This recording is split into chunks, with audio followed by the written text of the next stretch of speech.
from the Akron Beacon Journal from the year 1978. It's just the bowling segment that's entitled Marriage. It'll be a marriage with an asterisk. The asterisk will be there to remind Bill Straub that if he ever again picks up a bowling ball in anger, it'll be part of his divorce settlement. The bowling ball, not the asterisk. Indeed, he might get to wear it into court, right between his eyes. Until Thursday night, Bill Straub was a professional bowler of considerable anonymity. In 7 years of trying, he has done a lot of failing. One victory, and that in a doubles event with another well-kept secret, Tom Warren. But all of that changed in a sudden hurry.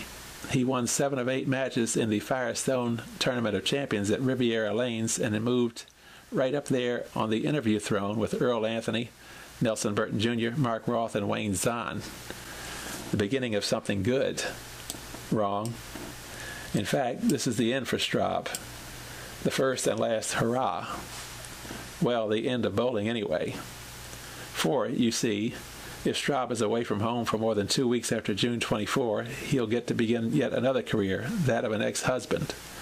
That's what the asterisk's all about. Barbara Torrey, his fiancée, put it there because, as Straub so deftly explains it, she figures there's more to life than sitting in a bowling house and clapping for a guy when he makes a strike. While Barbara is not big on bowling, she's big on questions, and this probably is why Straub isn't on the road back to Lincoln, Nebraska today to complete the wedding arrangements. She picked up the Beacon Journal the other day, looked at the pre-tournament odds, and asked Straub, "What does this mean?" "It says you're a 150 to 1 shot." Silence. "And what does this mean?" "It says may be placed too high in field." More silence.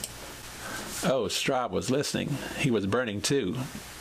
"I believe that had something to do with the way I performed," he said. "Nobody likes to be told, that he isn't as good as he thinks he is." And that, by the way, is a question that has hounded Straub for quite some time, ever since he joined the Professional Bowlers Association Tour. "You think you're good, but sometimes you have to think that maybe you're not," he said. So really, this is his last chance to prove some things to himself, one way or the other. There'll be no begging for a second chance, even if he wins this tournament Saturday.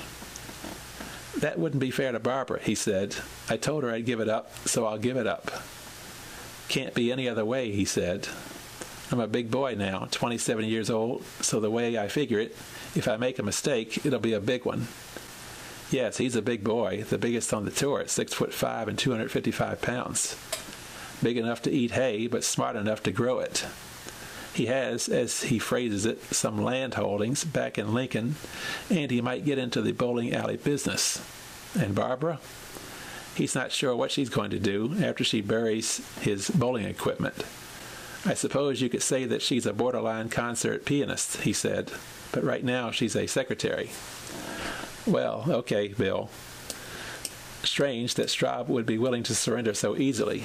He has, after all, what he describes as a fairly wide, stubborn streak.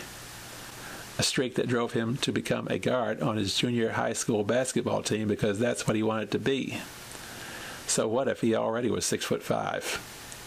A streak that kept him away from the football field, despite coaches' suggestions to the contrary. "I didn't want to do anything that might possibly eliminate me from bowling," he said. "Something like a broken neck." "Why? No, not at all. A broken thumb? Now that would have been disastrous. Almost as disastrous as lying to a borderline concert pianist."